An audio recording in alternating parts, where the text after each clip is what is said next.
Hi, and welcome to the first challenge. And congratulations for taking the challenge.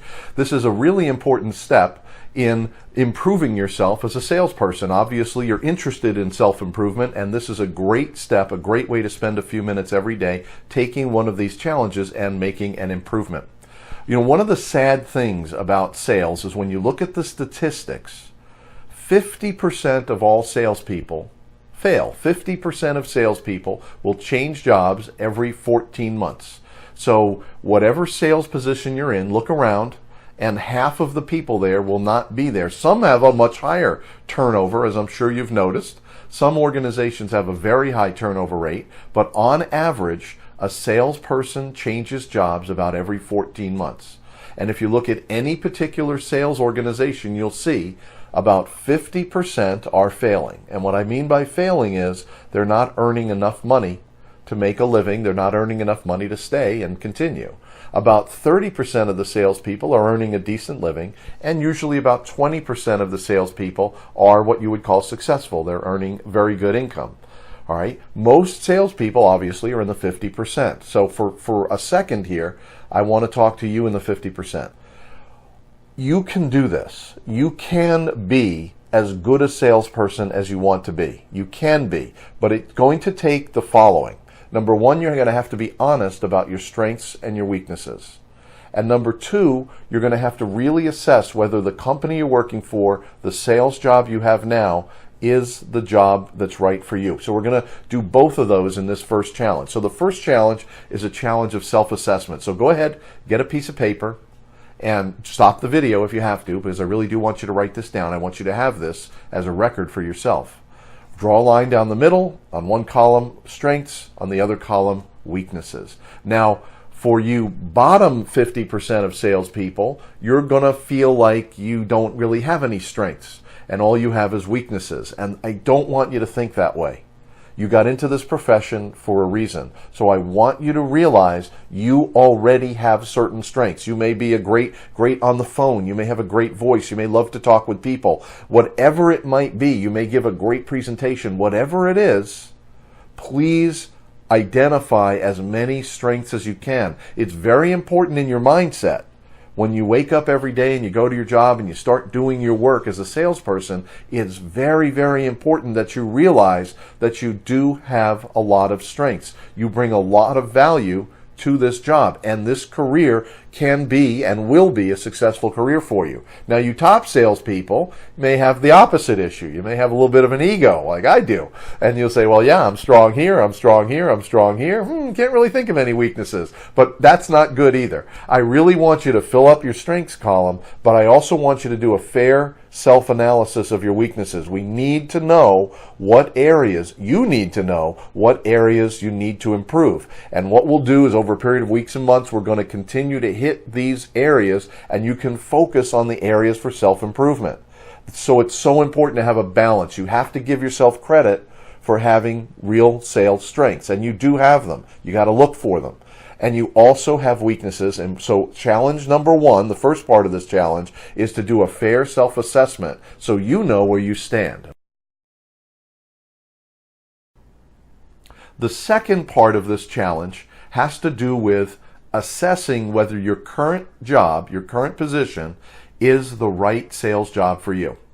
And I'm not encouraging you to put in your resignation today or walk out the door, but I am encouraging you to really self-assess whether this job is for you. So the first element that I want you to write down is the fit, and I'll talk more about that. The second is the attitude toward salespeople. Third is training. And fourth is commission plan. All of these four elements go into determining whether this is the right position for you, okay? And I hope you're in the right position. The first one, what do I mean by fit, okay? Are you a phone guy or an in-person guy? Are you a business-to-business guy or a consumer guy? Are you a retail guy? Who are you? What is your strength? What kind of sales do you really want to do? all the process, the sales process is always the same, and all the objections are the same, and the whole process is basically consistent regardless of what type of sale that you do. But you as a person, where do you fit in? I've had numerous sales jobs, too many, more than I can count. And the truth is, I'm a very good salesperson, but there were some that I did really well. It was a really good fit for my skill set and my personality. And there were others where I did okay, but it wasn't really a great fit for my personality. So that's what I want you to focus on. Is the job a fit for your personality and your skill set? The second thing I want you to look at is the company attitude towards salespeople. What I mean by that does the salesperson exalted in the company? Is the salesperson the most important part of the company?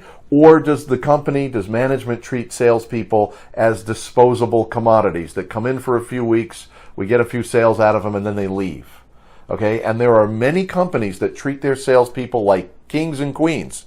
You want to be there. You want to be where they believe that salespeople are the most important element of their company. Because without the salespeople, they really don't have much. Now, all the other parts of the company are important, but salespeople are very important because that's how they get new customers and new business. That's how they generate revenue. If your company doesn't believe that, it may not be the right sales job for you. There are, unfortunately, lots of sales organizations that treat people like throwaway. They scream at them, they yell at them, they put pressure on them, they monitor, you can only take a 2.5 minute break, then you have to be back. I don't like that. I don't like when we treat salespeople as disposable, get them in here for 3 or 4 weeks, maybe 3 or 4 months, see how much they can sell, and then get rid of them. Okay, so you want a company that treats salespeople with respect and with professionalism, and that's very important. The third element that you want to look at is training. Most companies don't provide salespeople with any training. But if they do, you want to look at what type of training you're receiving. Are you receiving product training, which is super important? You should be receiving product training on a regular basis. And here's where most companies fall short. They don't provide sales training. They teach you all about the product, thinking that the more you know about the product, the more sales you're going to be able to make. Well, that's partially true. You do need to know about the product, but you also need sales training. Now, this particular element is not as critical as the first two. It's not as critical. Why do I say that? Because you can train yourself in sales.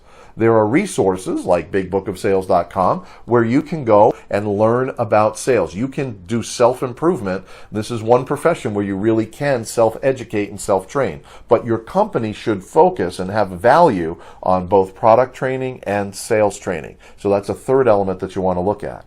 And the fourth element is the commission plan. This is so important. A lot of companies throw out a great commission plan. It looks great, but it's really not achievable. So what you want to think about is, can I achieve the income levels that I want in this company with this commission plan?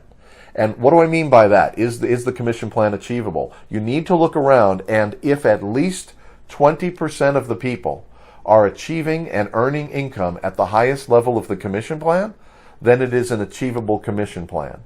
If there's one guy, let's say there's 100 salespeople and all the new recruits come in and they all point to that one guy. One guy's making all that money.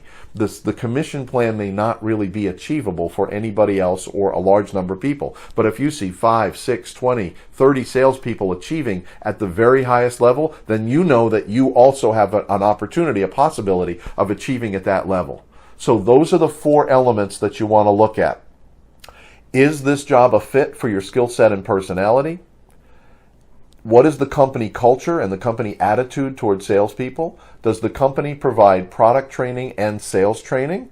And is the commission plan achievable? And if you do achieve the commission plan, will you be making the kind of money that you're looking for? So I'm not advocating that you leave your job. Please don't quit your job today, but really do a self-assessment. So the first part of this challenge, we looked at your personal skills, your strengths and your weaknesses, and you wrote those down. And now in the second part, take a good hard look at the current sales job you have and make sure that it is a good fit. And if it's not, I want you to start searching for, I don't want you to go from job to job to job. If you go to a job that you have these 4 elements are in place, you have a very good chance of landing on that job and sticking there for many, many years. Don't take a job that's not a good fit, or where the company doesn't treat you right, or there's no training, or the commission plan is just not realistic or isn't very good. Take a job that has all those 4 elements and plan on staying at that job and building a career and succeeding at that job. So that's the first challenge, self-analysis. And the second challenge is where we're really going to get into the meat of the sales process, okay? And I'll see you at challenge number 2.